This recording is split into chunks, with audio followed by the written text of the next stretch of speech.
हरे कृष्णा, राधे राधे। आज आप सभी सुनेंगे षटतिला एकादशी व्रत की कथा। माघ महीने के कृष्ण पक्ष की एकादशी को षटतिला एकादशी कहते हैं। माघ का महीना भगवान श्री हरि विष्णु को समर्पित महीना माना जाता है। एकादशी के दिन विश्व देव यानी सभी देवताओं की पूजा की जाती है, इसलिए षटतिला एकादशी भगवान विष्णु और सभी देवताओं को आशीर्वाद प्राप्त करने वाली मानी जाती है। इस दिन व्रत और पूजा करने से मनोकामनाएं पूर्ण होती हैं और कुंडली के दोष भी दूर होते हैं। पंचांग के अनुसार एकादशी तिथि 24 जनवरी की शाम 7:25 से शुरू होकर 25 जनवरी की रात्रि 8:32 तक रहेगी। इसलिए एकादशी का सूर्योदय का समय 25 जनवरी को होगा, इसलिए व्रत 25 जनवरी को रखा जाएगा। इस दिन ध्रुव नाम का भी शुभ योग भी रहेगा। पूजा के लिए कई शुभ मुहूर्त हैं। सुबह 8:34 से 9:56 तक, दोपहर 12:17 से 1 बजे तक, दोपहर 12:39 से 2 बजे तक और दोपहर 3:22 से शाम 4 बजे तक। व्रत का पारण है 26 जनवरी को सुबह 7:52 से 9:21 तक। इस बीच आप पारण कर सकते हैं। षटतिला एकादशी के दिन तिल का बहुत ही बड़ा महत्व माना जाता है। इस दिन तिल का दान और तिल से स्नान करना बहुत ही शुभ माना जाता है। षटतिला एकादशी के दिन ब्रह्म मुहूर्त में उठकर स्नान करना चाहिए। स्नान आप किसी पवित्र नदी, सरोवर या फिर गंगा स्नान कर सकते हैं। संभव ना हो तो घर के नहाने के जल में गंगा जल और कुछ तिल डालकर आप इस दिन स्नान करें। स्नान के बाद व्रत का संकल्प लें। दिन भर व्रत के नियमों का पालन करें। शुभ मुहूर्त में भगवान विष्णु की प्रतिमा या चित्र को एक लकड़ी की चौकी पर स्थापित करें। भगवान को तिलक, फूलमाला आदि चढ़ाएं। भगवान को पंचामृत का भोग लगाएं। भगवान श्री हरि विष्णु को पंचामृत अत्यधिक पसंद है, तो पूजा में पंचामृत को अवश्य शामिल करें। बाद में अन्न और सामग्री अर्पित करें। घी का दीपक जलाएं। उड़द और तिल से बनी खिचड़ी का भोग लगाएं, जिसमें तुलसी के पत्ते जरूर डालें। भगवान विष्णु को अर्घ्य देते समय इस मंत्र का जाप करें। सुब्रह्मण्याय नमस्तेतु महापुरुष पूर्वजः ग्रहाणाम मया दत्तम लक्ष्म्याशः जगतपते। पूजा के बाद आरती करें और रात में भजन कीर्तन कर जागरण करें। अगले दिन ब्राह्मणों को भोजन कराने के बाद खुद भोजन ग्रहण करें। षटतिला एकादशी का बहुत ही महत्व है। इस दिन तिल का विशेष महत्व है और तिल का 6 तरीकों से उपयोग करना भी बहुत ही शुभ माना जाता है। तिल के पानी से स्नान करना, तिल का उपटन लगाना, तिल की आहुति, तिल मिलाकर पानी पीना, तिल का दान और तिल से बनी मिठाई और व्यंजन को खाना। ऐसा माना जाता है कि ऐसा करने से पाप नष्ट होते हैं और स्वर्ग की प्राप्ति होती है। इस व्रत के महत्व को समझते हुए श्रद्धालुओं को इसका पालन पूरी श्रद्धा और विधि विधान से करना चाहिए। इससे भगवान विष्णु और सभी देवताओं की कृपा प्राप्त होती है और जीवन में सुख समृद्धि आती है। यह व्रत शारीरिक और मानसिक शुद्धि के लिए भी अत्यंत लाभदायक है। आप सुनिए षटतिला एकादशी व्रत की कथा। एक समय दालभ ऋषि ने पुलस्त्य ऋषि से पूछा कि महाराज, पृथ्वीलोक में मनुष्य, ब्रह्मा इत्यादि महान पाप करते हैं। पराये धन की चोरी तथा दूसरे की उन्नति देखकर ईर्ष्या करते हैं। साथ ही अनेक प्रकार के विवशनाओं में फंसे रहते हैं, फिर भी उनको नर्क प्राप्त नहीं होता। इसका कारण क्या है?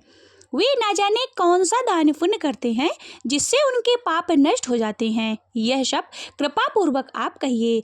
पुलस्त्य मुनि कहने लगे कि हे महाभाग, आपने मुझसे अत्यंत गंभीर प्रश्न किया।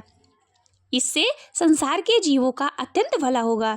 इस भेद को ब्रह्मा, विष्णु, रुद्र तथा इंद्र आदि भी नहीं जानते, परंतु मैं आपको यह गुप्त तत्व अवश्य बताऊंगा। उन्होंने कहा कि माघ मास में लगते ही मनुष्य को स्नान आदि करके शुद्ध रहना चाहिए। इंद्रियों को वश में करके काम, क्रोध, लोभ, मोह, अहंकार, ईर्ष्या तथा द्वेष आदि का त्याग कर भगवान का स्मरण करना चाहिए। पुष्य नक्षत्र में गोबर, कपास, तिल मिलाकर उनके कंडे बनाना चाहिए। उन कंडों से 108 बार हवन करना चाहिए। इस दिन मूल नक्षत्र हो तो एकादशी तिथि हो तो अच्छे पुण्य देने वाले नियमों को ग्रहण करें। स्नान आदि से निवृत्त क्रिया से निवृत्त होकर सब देवताओं के देव श्री हरि भगवान का पूजन करें और एकादशी व्रत धारण करें। रात्रि को जागरण करना चाहिए। उसके दूसरे दिन धूप दीप नैवेद्य आदि से भगवान का पूजन करके खिचड़ी का भोग लगाएं। तत्पश्चात पेठा नारियल सीताफल या सुपारी का अर्घ्य देकर स्तुति करनी चाहिए। हे भगवान, आप दीनों को शरण देने वाले हैं, इस संसार सागर में फंसे हुए का उद्धार करने वाले हैं। हे पुंडरीकाक्ष, हे विश्वभावन, हे सुब्रह्मण्य, हे पूर्वज, हे जगतपते, आप लक्ष्मी जी सहित इस तुक्ष अर्घ्य को ग्रहण करें। इसके पश्चात जल से भरा हुआ कुंभ यानी घड़ा ब्राह्मण को दान करें तथा ब्राह्मण को श्याम गौ और तिल पात्र देना भी उत्तम है। तिल स्नान और भोजन दोनों ही श्रेष्ठ हैं। इस प्रकार जो मनुष्य जितने तिलों का दान करता है उतने 1000 वर्ष स्वर्ग में वास करता है। तिल के यहाँ पर 6 नियम बताए गए हैं। तिल से स्नान, तिल का उपटन, तिल का हवन, तिल का तर्पण, तिल का भोजन और तिल का दान, ये तिल के 6 प्रकार हैं। इसके प्रयोग के कारण यह षटतिला एकादशी कहलाती है। इस व्रत को करने से अनेक प्रकार के पाप नष्ट हो जाते हैं। इतना कहकर पुलस्त्य ऋषि कहने लगे कि अब मैं तुमसे इस एकादशी की कथा को कहता हूँ। एक समय नारद जी ने भगवान श्री हरि विष्णु से यही प्रश्न किया था और भगवान ने जो षटतिला एकादशी का महात्म्य नारद जी से कहा था सो मैं तुमसे कहता हूँ।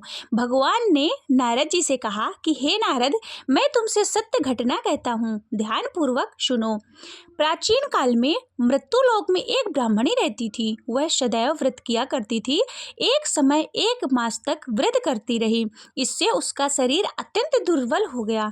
यद्यपि वह अत्यंत बुद्धिमान थी तथापि उसने कभी देवताओं या फिर ब्राह्मणों के निमित्त अन्न या धन का दान नहीं किया था। इससे मैंने सोचा कि ब्राह्मणी ने तो व्रत आदि से अपना शरीर शुद्ध कर लिया, अब इसे विष्णु लोक तो मिल ही जाएगा, परंतु इसने कभी भी अन्न का दान नहीं किया। इसकी तृप्ति कैसे होगी?